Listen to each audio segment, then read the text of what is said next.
In the winter of 1950, a new era of military aviation began over Korea.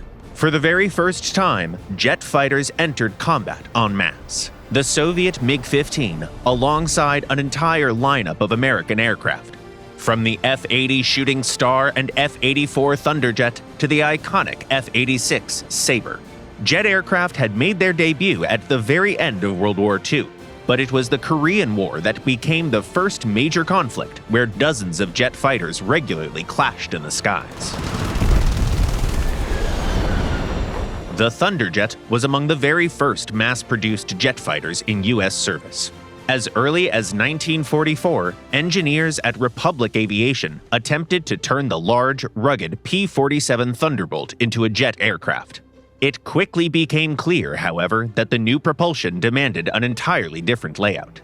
Under the leadership of Alexander Kartveli, the design team abandoned the idea of modifying the old airframe and instead set out to create a cleaner, more streamlined aircraft from scratch.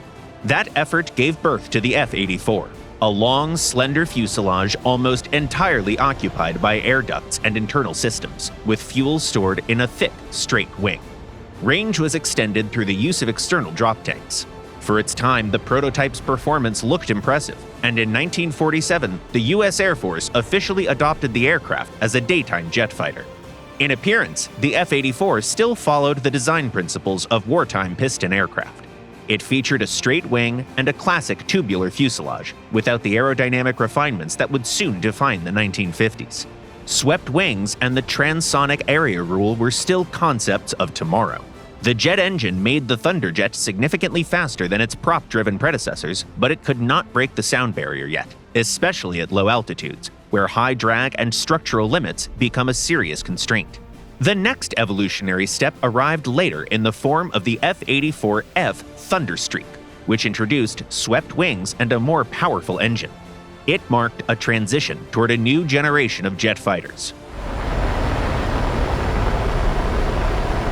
In December 1950, the first F-84s arrived on the Korean peninsula.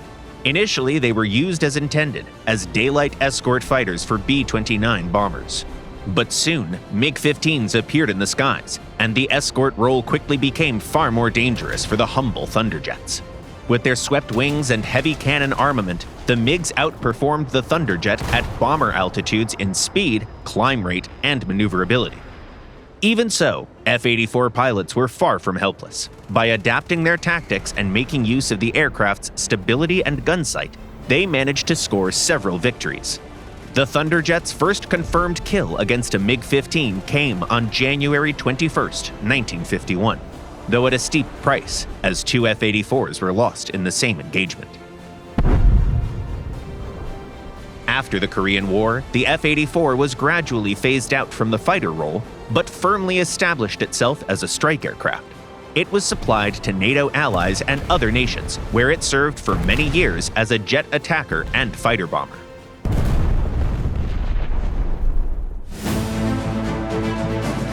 The F-84 is also widely represented in War Thunder, with 13 variants spread across 7 research branches.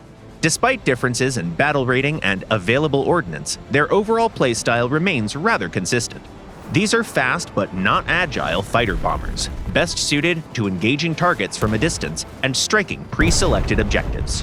All F-84 variants offer good speed relative to their contemporaries, allowing them to enter combat quickly and disengage when necessary. Their drawbacks are low maneuverability and relatively modest forward armament, 6 50 caliber M3 Browning machine guns.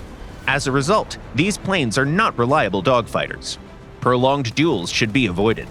The optimal tactic is to climb away from the center of the battle to gain altitude and energy advantage. Priority targets should be slower aircraft or enemies already engaged in maneuvering fights, as they are less aware of their surroundings. Even then, caution is essential. The Thunderjet's limited firepower demands precise aim in order to inflict meaningful damage and prevent a counterattack. If an attack fails or multiple opponents intervene, your altitude advantage should allow you to quickly build speed, disengage from danger, and return after regrouping. In mixed battles, the F-84's capabilities are revealed more fully. Each variant carries a substantial ground attack payload, including various rockets and bombs of up to 1,000 pounds, and on the F variant, up to 2,000 pounds. The final model in particular is also one of the most convenient aircraft for CCRP bombing. It combines a relatively low battle rating with high speed and effective bomb loads. Custom loadouts are available across the entire lineup, making it worthwhile to prepare several configurations for different missions and budgets. A good starting point is getting as many of your biggest bombs as possible and filling the rest with unguided rockets. This can then serve as a baseline, which can later be refined into lighter, more specialized setups. The Thunderjet arrived too late to fight jet-powered Messerschmitts and too early to truly match the MiGs on equal terms. Even so, it played a crucial role in shaping jet aviation and became one of the first U.S. aircraft capable of carrying a nuclear weapon.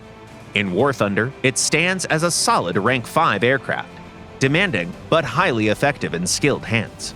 Do you enjoy flying the first mass-produced U.S. jet fighter? Let us know in the comments down below.